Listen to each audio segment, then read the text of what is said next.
Assalamualaikum warahmatullahi wabarakatuh. Hari ini kita akan membahas mengenai materi gerak pada benda.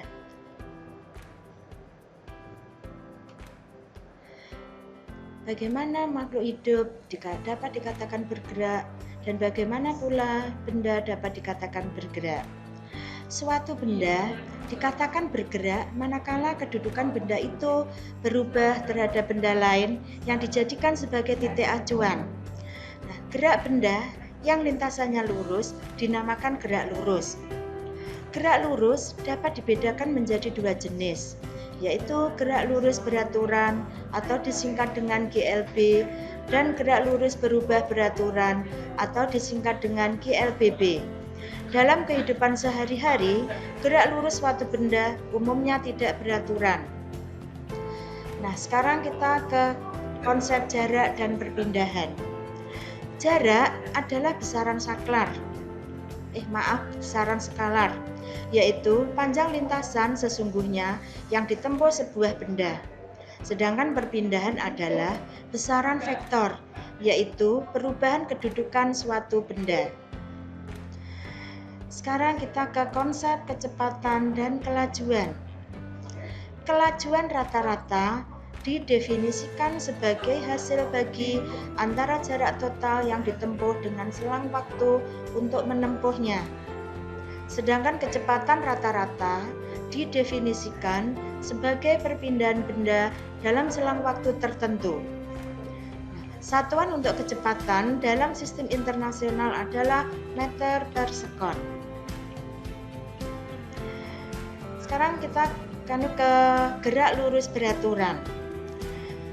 Gerak lurus dengan kecepatan selalu tetap ini disebut dengan gerak lurus beraturan. Gerak lurus beraturan tidak mengalami percepatan.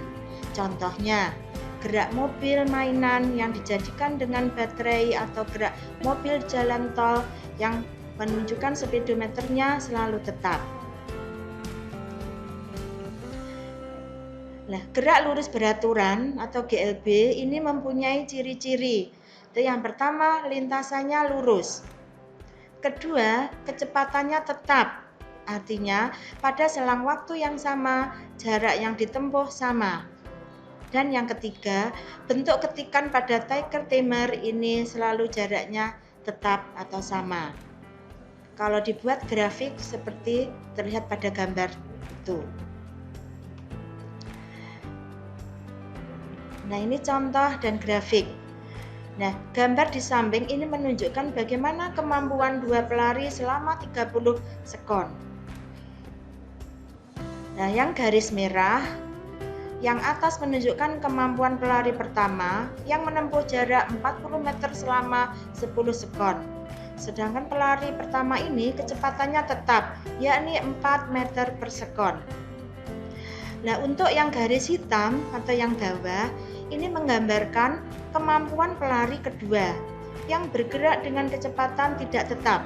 Selama 10 sekon pertama, kecepatannya 2 meter per sekon.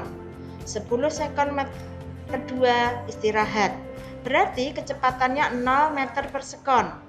Dan 10 sekon terakhir, kecepatannya meningkat menjadi 4 meter per sekon. Sekarang kita ke konsep percepatan. Percepatan menyatakan laju perubahan kecepatan atau menyatakan perubahan kecepatan persatuan waktu. Percepatan sebuah benda ini ditentukan dengan membandingkan perubahan kecepatan benda tersebut terhadap waktu yang dibutuhkan untuk melakukan perubahan kecepatan itu. Bila percepatan suatu benda searah dengan kecepatannya, maka kecepatan benda tersebut akan semakin besar. Berarti gerak benda semakin cepat. Percepatan semacam ini disebut percepatan positif.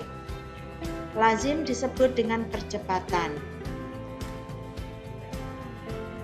Dan bila percepatan suatu benda berlawanan arah dengan kecepatannya, berakibat kecepatan benda tersebut akan semakin kecil. Gerak benda semakin lambat. Percepatan semacam ini disebut percepatan negatif. Nah, percepatan negatif lazim disebut dengan perlambatan. Ini seperti pada contoh gambar. Untuk yang percepatan positif, ini bola digelindingkan pada tempat yang miring, dari atas digelindingkan. Sedangkan untuk yang percepatan negatif, ini sebuah bola yang dilemparkan ke atas. Ini pergerakannya semakin lambat.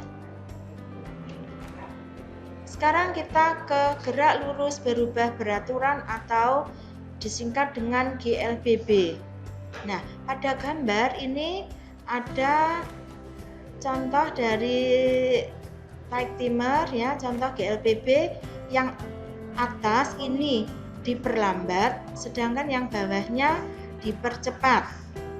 Nah, gerak lurus yang mengalami percepatan, kecepatannya akan berubah-ubah.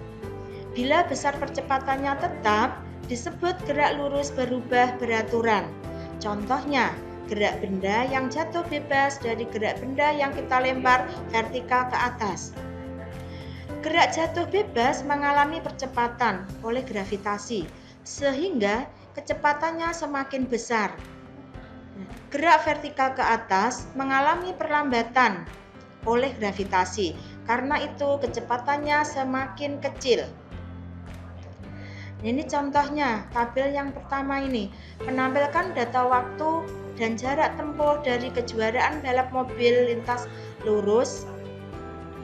Nah, ini seorang pembalap telah menempuh jarak 5 meter pada sekon pertama, 20 meter pada sekon kedua, dan seterusnya.